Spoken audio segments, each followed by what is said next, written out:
संक्रांत में एकादशी को गया था देखे मार्केट में, तो उसको लाने के बाद नहाते हैं या नहा धो करके जाते हैं लेने के लिए?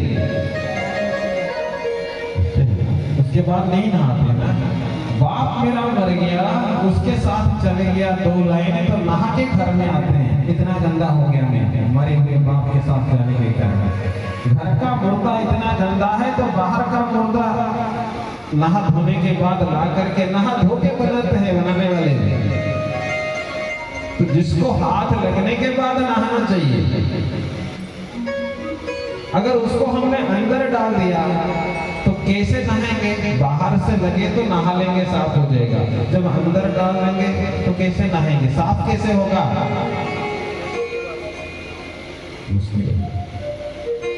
देख लो, सोच लो, हम कुछ करते हैं, भगवान ने हमें दिमाग दे रखा है। जब भगवान दिमाग बांट रहे थे तो हम सब कहां थे? हम अपना अपना मोबाइल चला रहे थे। भगवान ने दिमाग दिया तो हमने लिया नहीं, उसका इस्तेमाल नहीं किया। आज किस किस ने एकादशी रखी है? बोलो भाई, एकादशी वाले भगत नहीं होती है तो घर में 1-2 दिन पहले बताना पड़ता है, क्या बोलना है? हाँ, परसों एकादशी है, कल एकादशी है, मेरे लिए क्या व्यवस्था कर रहे हो? अब एकादशी किस काम के लिए है? खाने के लिए या ना खाने के लिए? ना खाने के लिए है ना। अब सबसे ज्यादा खाने की चिंता उसी दिन होती है कि आप सब तो खा रहे हो, मेरे लिए क्या है? आप तो सब कुछ खा रहे हो, मैं क्या खाऊं? तो घर में पहले ही बोल दिया जाता है 1 डजन केला है ना।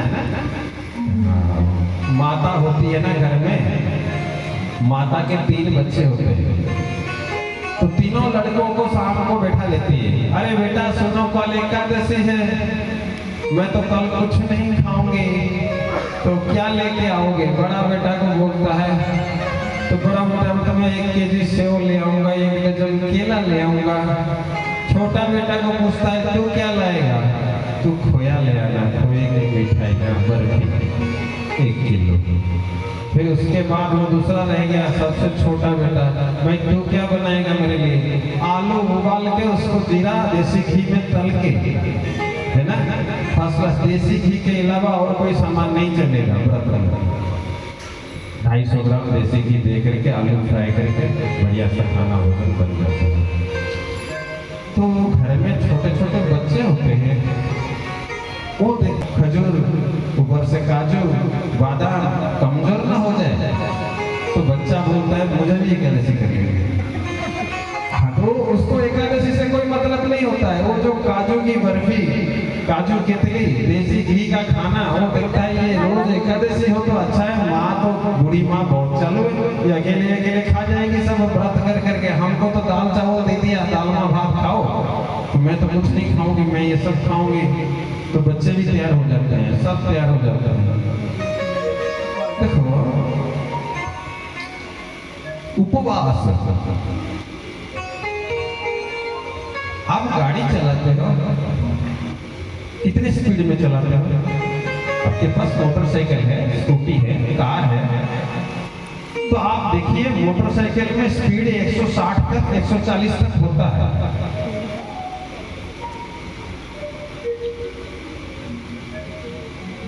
160 में चलाते हो क्या? क्यों नहीं? अगर 160 में चलाएंगे तो अगले दिन अखबार में फोटो आएगी कि एक आदमी था 160 में मोटरसाइकिल चलाता था, अब नहीं है। ठीक है ना, यही है। तो उसको पता है 160 चलाने के लिए नहीं है। उपवास मैंने क्यों बताया? अगर आपकी कैपेसिटी 160 की है तो चलाना 80 में है। आपने कभी देखा है आपके घर में जो ग्राइंडर होता है जिसमें चटनी बनाते हैं, जितना बड़ा डिब्बा है सारा भर देते हैं चटनी से। कभी भर के देखो क्या होगा। जैसे ही घुमाओगे आपके कपड़े में आ जाएगा ना, ढक्कन उठ जाएगा और आपके कपड़े में चटनी होगी, थाली में नहीं। तो जितनी कैपेसिटी है उससे उसका आधा, तो इंजन घूमेगा। तो भोजन जितनी भूख है उसका आधा। कैसे पता चलेगा आधा हुआ कि नहीं? मीटर लगाएंगे तो कैसे पता चलेगा? बहुत आसान तरीका है। जब आपको लगे खाऊं या ना खाऊं, आता है ना, खाते वक्त आता है, एक बार दिमाग में आता है, अब खाऊं या ना खाऊं, तब खाना छोड़ देने का। जब आपको आए लॉटरी में जाऊं या ना जाऊं, तब चले जाने का, सोचना नहीं है। खाऊं या ना खाऊं तब छोड़ देने का खाना, और जाऊं या ना जाऊं ऐसा लगे तो चले ही जाने का, कोई पैसा नहीं लगता। जो शरीर से निकलना चाहता है उसके निकलने में ही भलाई है।